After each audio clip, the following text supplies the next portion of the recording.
Good morning ka-tropang Edmar at good morning na rin sa ating mga kamonobela at kabrumbrum. Magandang umaga po sa ating lahat at babatiin ko na rin ang aking mga personnel na kahit umuulan po nakikita nyo nakakapote po silang nagmaman ng traffic. So ganyan po ang traffic enforcement unit natin. So magandang umaga po sa ating lahat. Very active po, no? Major ang atin po mga kasamahan uri dagiti nakamotor dita, dagiti ko handang ag sarsarding ag roving. Major, dagiti kakadwa tayo iti traffic enforcement unit. So saludo po tayo, no, sa atin po mga kapulisan, sa traffic enforcement unit and of course sa buong hanay po ng Santiago City Police Office, mga katropa. Anyway, once again, good morning po, Major Melchor Agabao Jr., partner sa atin pong segment. And alam niyo, marami pong nag-aabang nito sa ito pong ating talakayan dahil sa mga nagdaan po natin mga usapin. Ang dami pong mga natuto, hindi lamang po dito sa Santiago City, even sa ibang mga lugar na nakatutok po sa ating pong programa. Ngayon, ituloy po natin ito, Major. Ito pong isa sa mga napaka-importanteng dapat pong malaman ng ating pong mga kabrum-brum, yung nga pong tawag natin, sa mga kamanibela po natin, dito po sa tinatawag nating right of way. At agamin, dagiti drivers, Major, nga haanda mo no kasano da nga surutin iti dalanda. Major, so what is our topic for today? Katropang Edmar, pag-usapan natin ngayon itong nasa section 42 ng 4136 natin o yung right of way natin. So marami ito, kaya dito kasing part na to, ito gusto kong talakayin talaga ito kasi pagdating sa mga vehicular accident natin na nangyayari, malimit dito sa lungsod ng Santiago, sa may mga crossing at saka hindi po nagbibigayan sa right of way, hindi po nila alam kung sino talaga ang mauuna dapat o sino ang mahuhuli.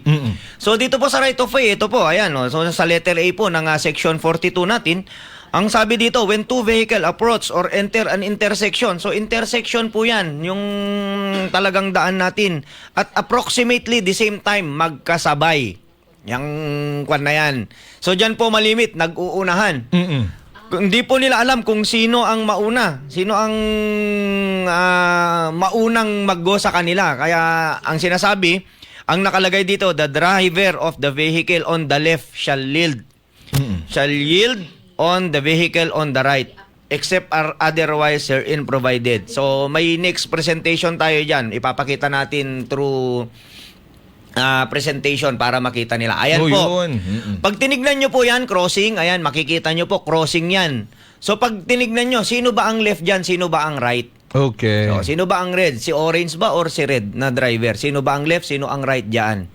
So pag tinignan natin yan, halimbawa, nakasakay ako sa sasakyan na orange, o yung nandun sa kabila. Sa orange, saan ba ang left ko? Dun sa kabilang daan. Saan ang right ko? Dun kay red. So ang sabi dito, when two vehicle approach the crossing at approximate time or parehas na magkasabay at the same time, the driver of the left shall yield to the driver of the right. Balik mo na doon. So saan ang right dyan? Ang right dyan is yung red. Yes. Sino dapat ang magbigay sa kanilang dalawa? So, next slide tayo. Makikita nyo kung sino. Iyan. Okay. Hihinto po yung nandoon sa kabila kasi nasa kaliwa po siya. So, imaginein nyo po mga kabrumbrum at saka kamunubela, nakasakay ka ng sasakyan, nasaan ba ang right mo? Kapag nasaan ang right mo, yun ang paunahin mo. Baliktarin natin yan. Sabihin natin yung kabila naman, nasa kabila naman yung orange, dun sa perpendicular naman dun sa kabila. So si orange naman ang gagalaw kasi siya naman ang nasa right, dun sa kabila. Okay. Diba? Yun ang mangyayari dyan. Para alam natin na, oy, nasa kanan ako. Ako dapat ang mauna. Oy, nasa kaliwa ako. Paunahin ko siya. Mga ganun ang mga isipan. Kung yan ang tanong, katropang Edmar. Kung tatandaan mo nga ba yan? Or, nagmamadali ako ako nauna Patapangan na lang, parang gano'n nangyayari. Mas mauna ako. Bahala nang mag-usap. Ang sabihin ko, nauna ako. Kahit po nauna tayo, kahit po naghabulan tayo, yan po ang susundan namin sa investigation na kinakandak namin. The paragraph A of section 42 po natin is the right of way. Nung approximately the same time na papasok kayo, na sasabihin nyo, hindi, nauna na ako nag-uunahan na kami. So, Meron din po tayo dyan. Yan po tandaan po natin yan. Sa kanan po ang paunahin natin Yes. pagdating ng mga crossing. Okay. Pag alam mong nasa kaliwa ka, hinto ka muna. Paunahin mo, then go ka na. Ganun po yung kanya yan. So sa letter B naman natin, meron din po tayong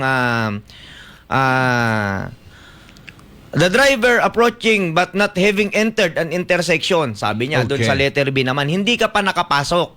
Papasok ka pa lang. Parating ka pa lang, meron nang nauna. But not having entered, shall yield the right of way to the vehicle within such intersection or turning to the left across the line of travel as such mentioned in the first vehicle. So, Okay. next mo yung kwan niya. So, ganyan po. The same kwan naman. Tignan nyo po, naka-atras pa yung orange. Naka-abante si red. Okay. So, nasa right of way pa rin si red kung titignan natin doon, pero ibang kwan ito, ibang sitwasyon. Nakasignal ng left turn naman si red. Naka-left turn signal si left. Tapos naka-left turn signal din si orange. Parehas silang Okay. magle-left turn signal. Sinong mauuna sa kanila? So, next. So, ganyan po. Pagka sino ang magkocross ng gitna, 'di ba? Pagdating si orange, pag nag-left turn, hindi siya magkocross ng ibang daanan. Magkukuan lang siya doon sa kabila. Pag may haharangan, yun po ang mauuna. So, tandaan po natin yan, yung mga mga presentation natin na to. Para matandaan po natin. Okay. Kahit baliktarin natin yan, ganun din ang mangyayari. Basta kung sino ang magle-left, na ikot at magkocross sa gitna ng daan, pauunahin po natin. Kung didiretso yan, balik tayo dun sa unang parameter. Kung magkakanan yan, walang problema kasi dito naman siya dadaan. Wala naman siyang masasagasaan na iba. Mag-outer lane lang, okay lang. So left turn lang tayo nagkakatalo dito sa mga crossing na yan. Apo. So pagka diretso, unang parameter, unang paragraph. Pagka mag-left turn, itong pangalawa ang gagamitin natin. So meron tayo sa pangatlo. Sa third right of way natin na sinasabi, the driver of any vehicle upon a highway within a business or residential district shall yield the right of way to a pedestrian crossing such highway within crosswalk except an intersection where the movement of traffic is being regulated by peace officer or by traffic signal. So next. Ayan po. Meron po tayong pedestrian. Yan pong mga black na dark na guhit, tapos pag makita nyo yung picture na nilagay natin, mga tao po yan na magkocross. So, before po makarating tayo ng pedestrian crossing, meron pong warning sign na nakalagay.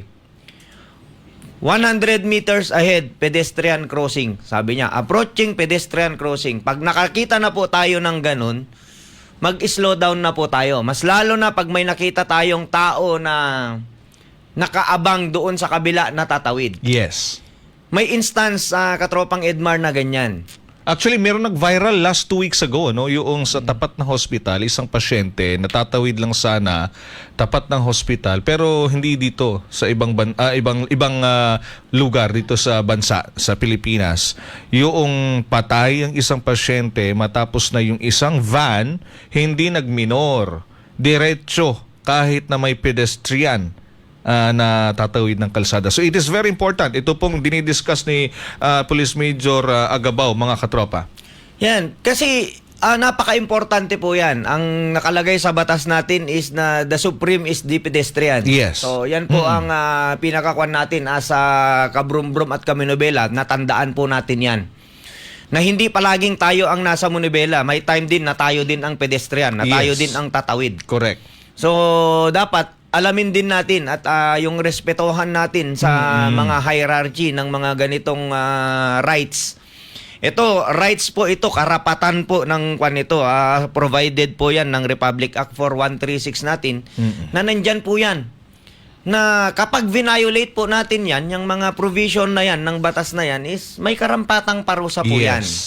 May karampatang parusa po sa atin yan. Meron po tayong overspeeding, mga tinitiketan po natin. Although dito sa lungsod ng Santiago, napakalinyen po nung mga penalties natin kasi napakababa ng mga monetary payment natin. Kaya hindi masakit sa mga kamotorista natin, kabrum-brum natin at kamanibela. Kaya okay lang. So 100, what is 100 pesos? Saglit lang yan.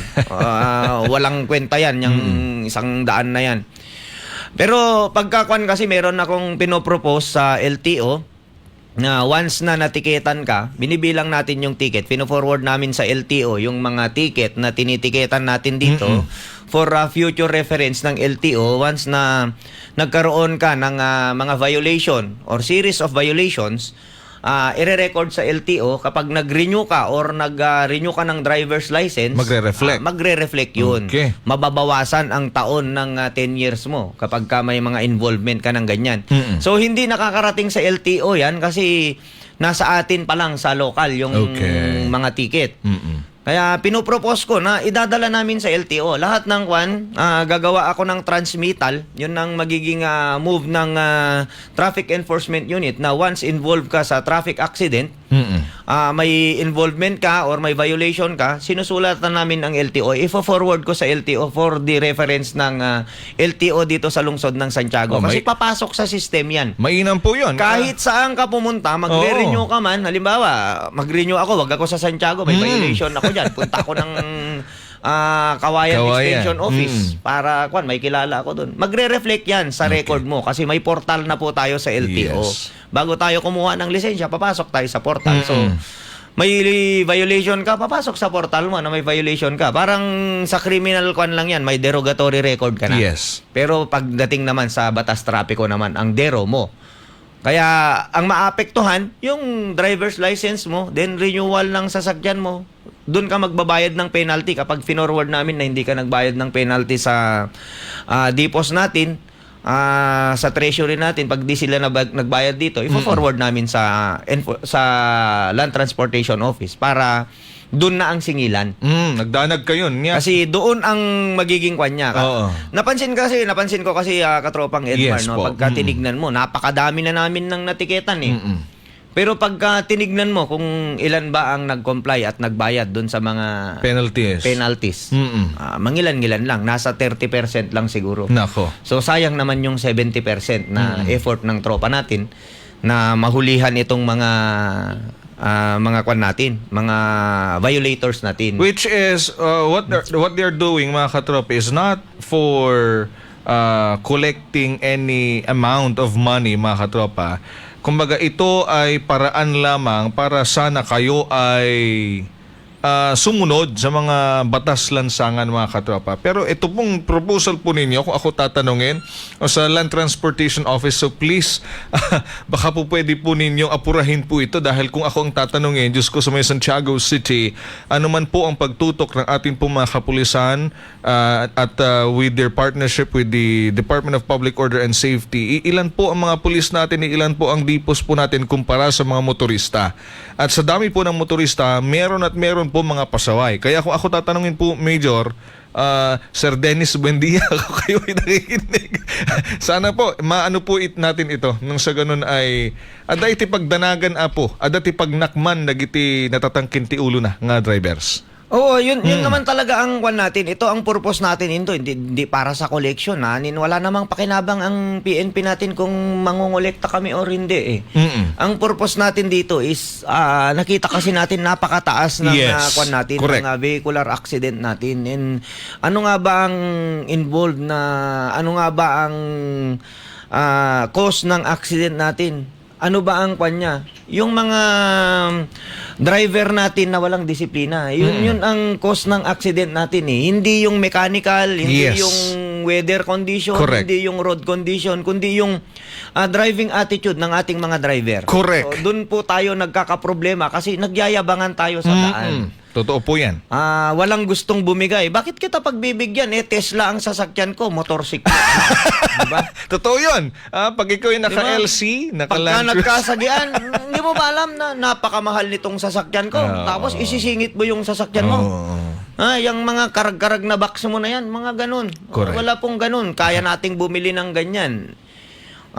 Kung ang sasabihin naman ng isa, mahal nga yan. Sabi niya, bakit yung buhay mo kaya bang bitbitin yan? Kung patayin kita ngayon, sabi niya, mas mahal lang pa niya. Kung ganun, mga ganun.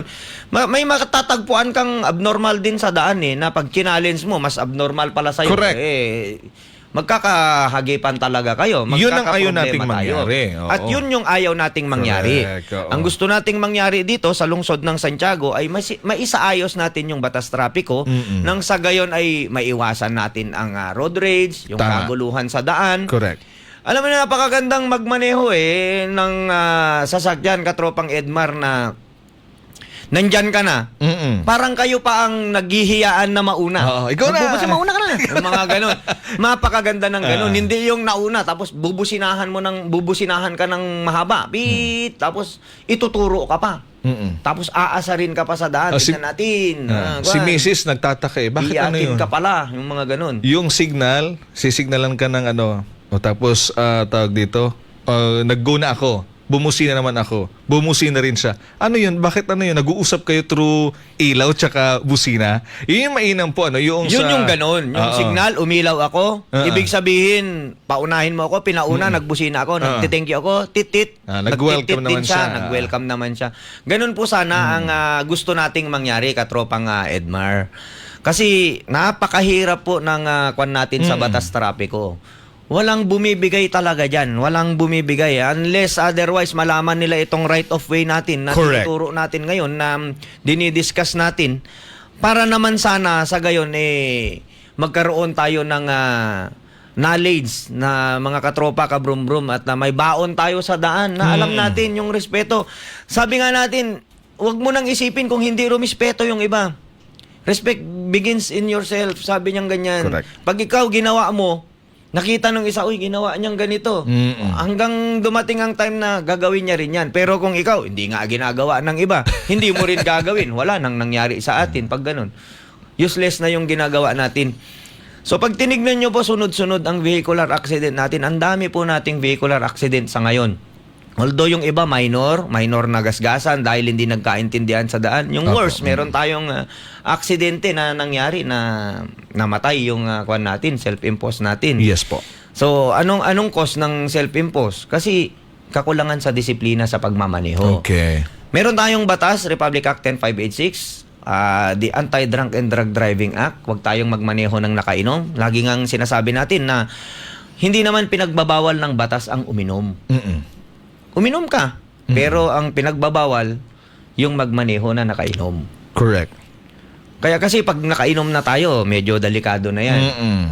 Pagka medyo groggy, medyo nakainom ang driver, malakas ang loob. Kahit papaulit-ulit nating sabihin itong mga paragraph A to D ng right of way natin na dapat mauna, hindi, mauuna pa rin yan. Kasi may inutang na lakas ng loob sa alak Wala na sa wisyo. Wala na sa tamang pag-iisip. Pakikipag-away na ang unang naiisip. Yes. Yung pag-aasar. Yung iba naman kasi, katropang Edmar, mas lalo na pag may kakilala. Sige, mauna ka. Kahit kwan, pagdating natin sa TEU, tignan natin kung sinong may kasalanan. Kilala ko yung chip dyan. Kaibigan ko yan. Hindi mangyayari yun. Kasi Correct. pag ako, kaibigan mo ako, ikaw pa ang gumawa ng Hindi maganda. hindi maganda, hindi talaga kita tutulungan. Ilalaglag talaga kita. Correct. Tatamaan talaga kita kahit Very magkaibigan tayo. Sabi nga nila, friendship ends kapag wala nang pakinabang. Diba? Or friendship ends when business begin. When business begin, friendship ends. Kaya pag trabaho. Correct. Kaibigan tayo. Gumawa ka ng tama. Wag mong gamitin yung posisyon ng kaibigan mo Correct. para gumawa ng kalokohan. Kasi hindi yan lisensya na Tama. kaibigan ko si ganito. Kaibigan ko yung LTO, kaibigan ko yung HPG. Hindi mo ako magagalaw. Nagmamalaki na. Hindi pwede Okay. yun. Correct. Sumunod po tayo sa batas trapiko. Yun lang naman ang pakiusap natin sa mga kabrum-brum at kamunibela natin. So meron pa tayo yung paragraph din, itong right of way. Opo. Dito kasi wala naman tayong ganito, yung railroad or through highways. Yes po. Or railroad. Pero meron tayong yung crossing, same time na rin ito, pero ito kasi pagka galing ka ng pagka crossing ng mga railroad before na wala namang dadaan, magdahan-dahan ka lang, pag wala, pwedeng dumiretso. Okay. Kasi may naman yan may isasara naman pagka mga railroad crossing natin or through highways na sinasabi natin. Pag sinabing through highways kasi, pili yung dumadaan doon. Apo. Hindi siya talagang hindi talaga siya daanan or talagang public conveyance na talagang pwedeng pumasok si private at saka si public. So, magdahan-dahan lang tayo or mag-full stop tayo. Yun naman ang kwan dito. Kapag wala, kahit 5 miles per hour, dahan-dahan, then pasok. Pag meron, full stop. Okay. So, meron din tayong exemption of the right-of-way rule. Yung mga 4 na yan, may exception tayo. So, bakit nga ba nagkaroon nag-exception? Kasi pagdating sa right-of-way, yan ang sinusundan natin. Ang mga exception na to, ito binibigay sa mga preferential vehicles. Katulad dito, sa letter A natin, the driver of a vehicle entering a highway from a private road or drive shall yield the right-of-way to all vehicle approaching on such highway. Okay. So, halimbawa, yung bahay ko, nasa tabi ng National Highway. Palabas ako ngayon. Okay. Anong gagawin ko? Diretso ba ako nakakaliwa? Diretso ba ako kung kakanan? Or ano? Nandito po sa exception natin sa 43, huminto po tayo kasi itong National Highway natin, rumaragasa po ang mga sasakyan dyan. Correct. So, kailangan po nating mag-full stop. Hindi yung meron yung nangyayari. Ito, sample na to. Hindi ito nanggaling ng private road. Pero nag-U-turn sa National Highway. From left side, papunta sa kabila. Going right side. Bigla siyang umikot without apparent signal or any warnings. Merong mabilis na parating. Instead na huminto siya, dinire-diretso niya pa sa kabila. Nako. Tinamaan siya ngayon nung nasa kabila. Ayun. So sabi niya, hindi, nakasignal naman ako eh. Nakasignal naman ako. Bakit mo ako... Ba't mo tinuloy? Ba't mo tinuloy? Nasa National Highway po siya. Okay. Nasa National Highway po siya. Mahirap po sa National Highway na biglang mag-sudden brake kapag tumatakbo na yan. Correct. Mas lalo na kapag nasa inner lane siya Yes. or tumatakbo na nasa 80 kilometers per hour. Correct. Mahihirapan na po yung magpreno. Nako, nangyari sa akin mismo yan, Major. Ay, Diyos ko. 2 months akong nasa hospital. Biglang may lumiko nang walang signal, walang kahit na anong hindi nagsignal. Hindi man lang ayun, biglang lumiko tricycle. Sinalpok ko, nakamotor ako noon. Ayun yung masama. So sasabihin mabilis. Tayo po ay nasa highway. Yun mga katropa. At kahit na sino magugulat talaga doon sa biglang liko, lalong-lalo na kung nasa National Highway, mga katropa. Yun ang wag po natin gagawin, yung kabut ka na lang agaliglig ko ka, agasarsarding ka, lalo no adadjay ka inner most lane iti National Highway. Nangyari sa akin yan, Major, na sementong aking kamay, nagulat ako, yung kasalubong ko, akala ko dire-diretso lang siya, biglang lumiko, tricycle. Ako'y tumatakbo ng nasa 60 to 70 kilometers per hour. Ako, katropang Edmar, nangyari sa akin yan na naka-uniform ako nun, nakamotor ako, tumatakbo kami sa highway, kasama yung tropa, convoy kami ng mga tropa. Tumatakbo kami, syempre nasa kami, motorsiklo, nasa 60 ang takbo namin, napakabilis ng takbo namin. May tricycle kaming kasalubong. nasa harapan yung nasa tricycle. harapan, okay. Nasa harapan namin pero malayo.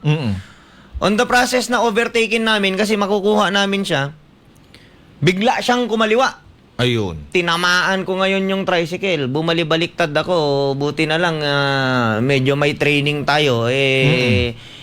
Gumulong-gulong ako. Kung wala siguro akong helmet dun, baka wala Yes. na. Baka patay na ako. Ayun. Kasi dinig na dinig ko yung helmet ko na tumutunog sa pagkaka-drag sa daan. Yun yung kahalagahan ng helmet, Yun yung kahalagahan ng helmet kasi maging ako, Major, Saka meron akong meron akong elbow pad at saka knee pad, naka-protective equipment ako. Buti na lang may ganun ako. Kaya nung tumama, naka-gloves ako na buti nung tumama, walang tama, akong hininda sa katawan. Nagising ako sa loob na ng ambulansya, Major. Dahil kasalubong natin yung tricycle, tumatakbo tayo ng nasa 60 to 70 kilometers per hour. Walang signal, lumiko, nagaw ang linya ko. Kasalubong ko siya, magkasalungot po kami, lumiko. So tinumbok ko yung tricycle. Pinilit kong ipreno pero hindi na kinaya kasi highway po, national highway. So ayun, yun po ang pakaiiwasan po natin dahil napakahirap po nang tayo po madisgrasya at mapunta sa ospital. Yaman lamang kung magasgasan ka o may fracture lang ng konti, mahirap yung ikaw ay mamamatay gawan accident. Mahirap din, katropang Edmar, yung magkaroon ka ng fracture. Oh, yes. Kasi iindayin mo yan. Forever mo nang iindayin Until yan. now, yes. Pagka taglamig, mararamdaman mo yan. Correct. Biglang mararamdaman mo na, bakit masakit yung kwan ko? Yun pala, yan yung tama mo nung una. Yes. Hindi pa siya talaga kwan. Sabi ko nga, palagi kong sinasabi, walang spare parts ang katawan natin.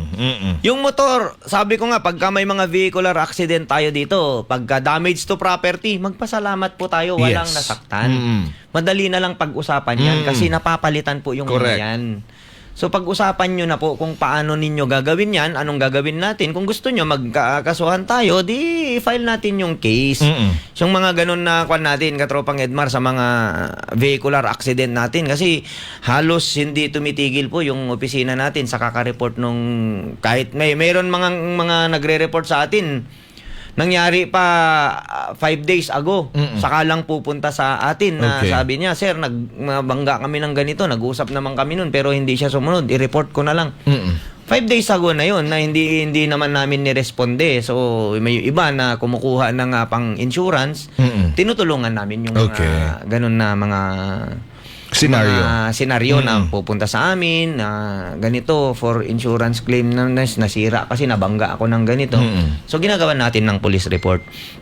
So another exception is the driver of vehicle upon highway, sabi niya itong letter B, shall yield the right of way, sabi niya, to the police or fire department vehicle and ambulances when such vehicle are operated on official business and the drivers thereof sound audible signal of their approach. Yes. Maririnig naman po natin yan.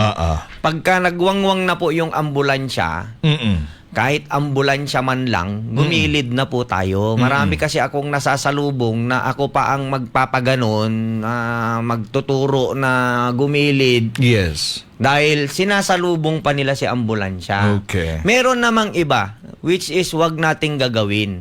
Sinusundan po si ambulansya. Kamatinda. Tapno, napartakmet lang Tita Rayda. Ang mangyayari po dyan, pag nag-sudden break si ambulansya at nakatutok ka kay ambulansya, tatamaan mo ngayon, pupitan mo ngayon si ambulansya. Nadisgrasya ka na, nakaperwisyo ka pa. Yes. Diba? Nagdadala ng pasyente yan, nabangga mo ngayon.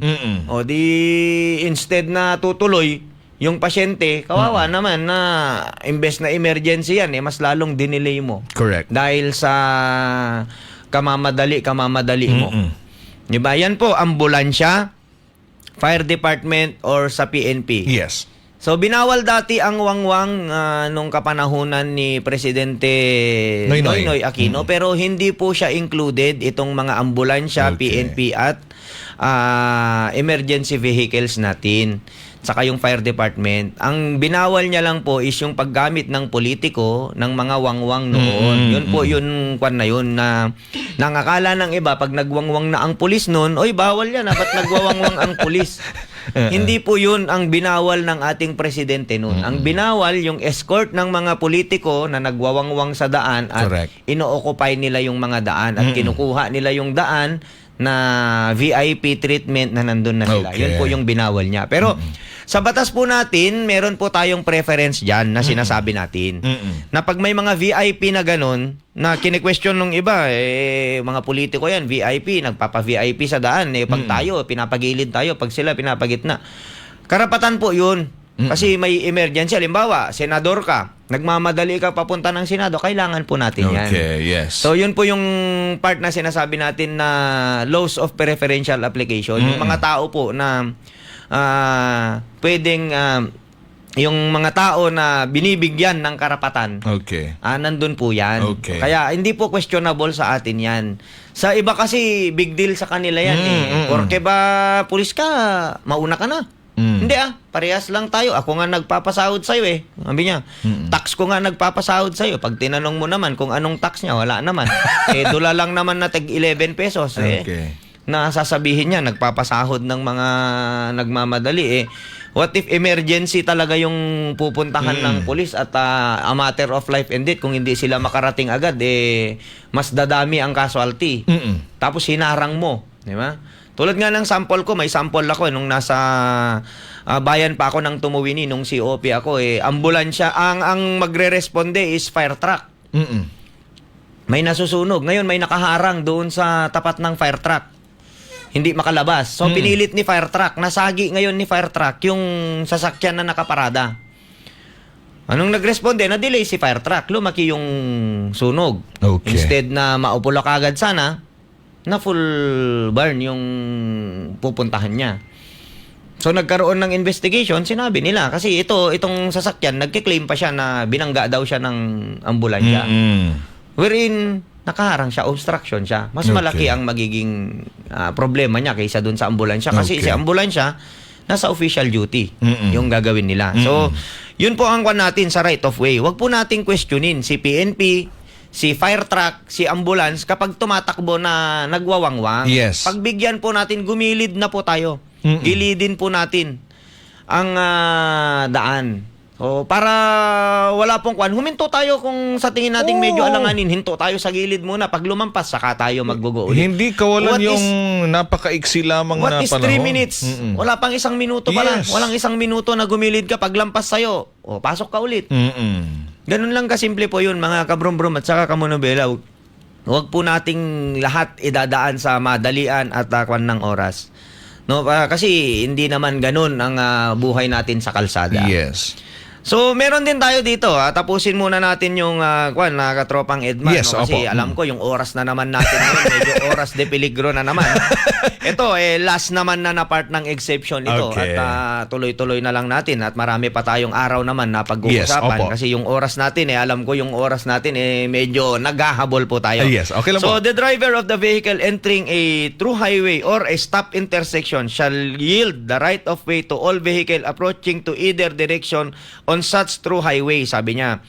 Meron kasi tayong mga highway na may mga pag tinignan nyo yung mga highway natin, yung mga crossing, meron pong linya dyan na stop line. Apa. Na stop line. So pagka through highway po tayo at papasok tayo doon at may dumaan doon, ikaw na nanggaling kay through highway, huminto ka muna. Okay. Paunahin mo muna yung main na highway natin. So yun po yung ibig sabihin yan.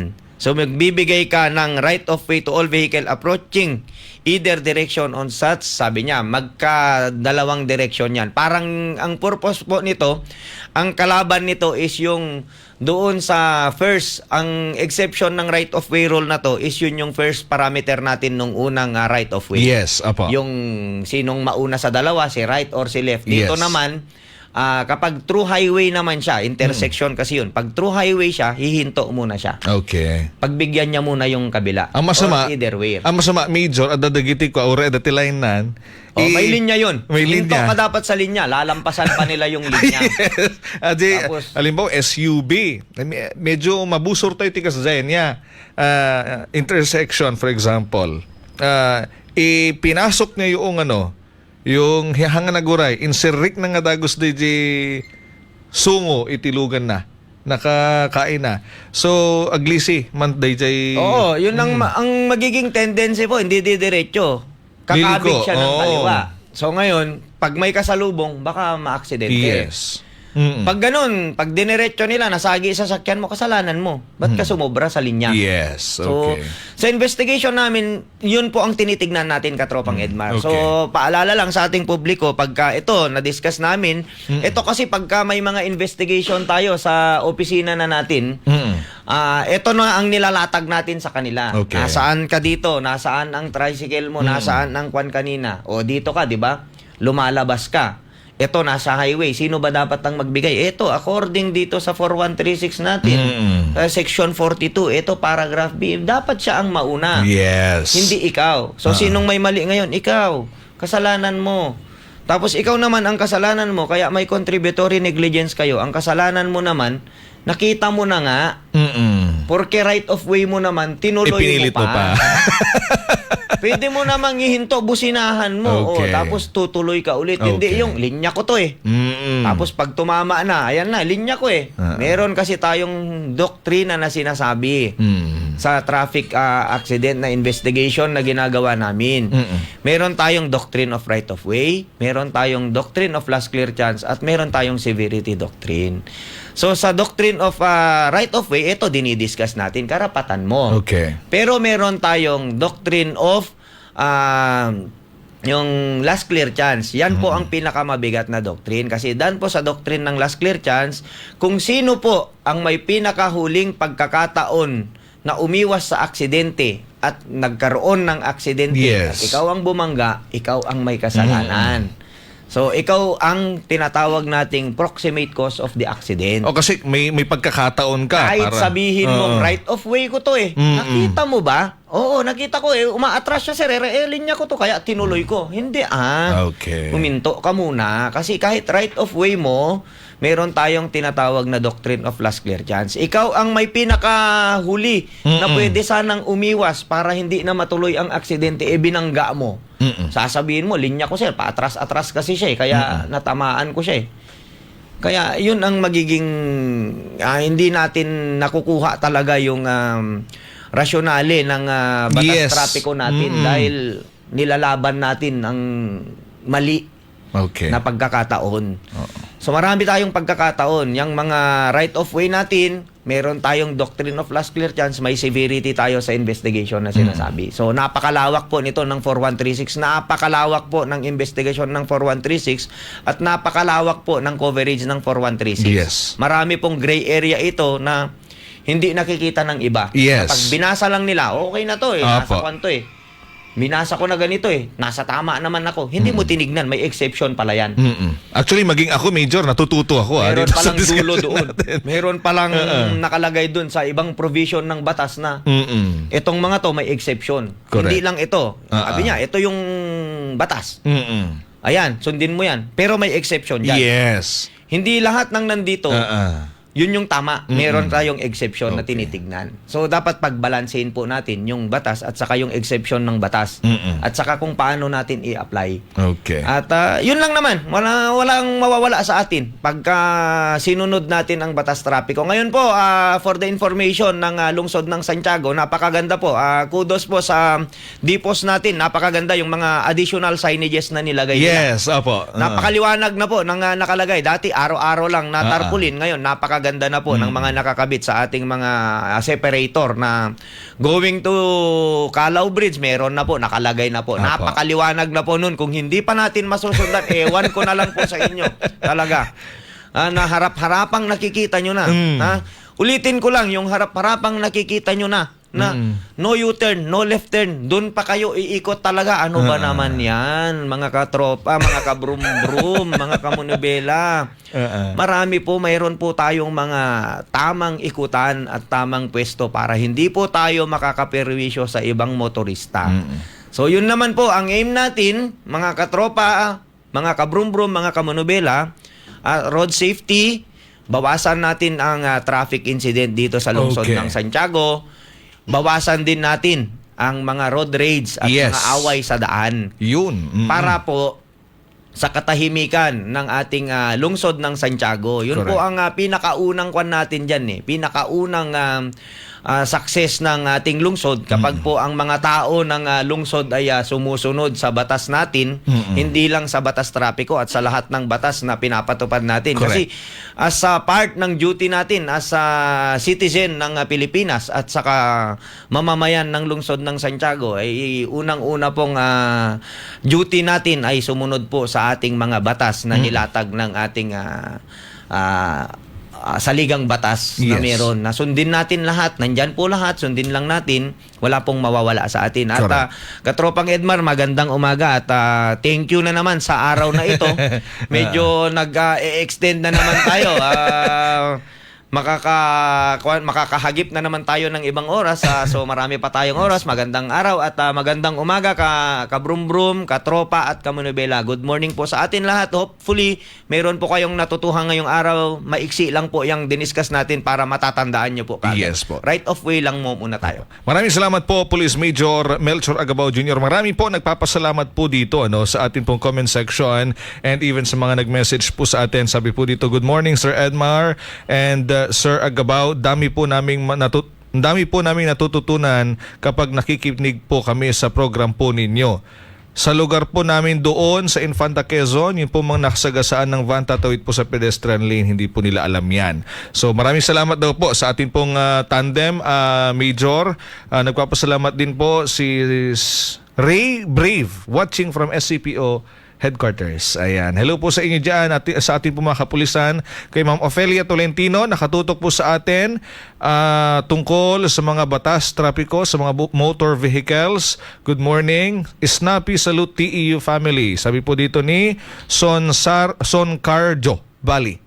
And si RMP Pasqua, yan, kapag dumaan sa tamang process ng pagkuha ng license, alam dapat ang mga traffic rules. Sabi dito. Maraming salamat, Sir RMP Pasqua, sa mga tumutok po sa atin. Oras na rin po mga katropa para po tayo ay pansamantala magpaalam.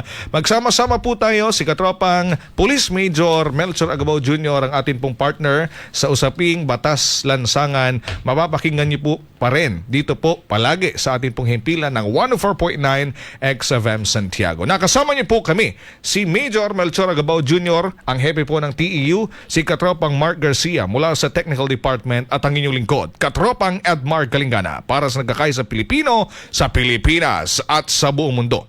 Exciting!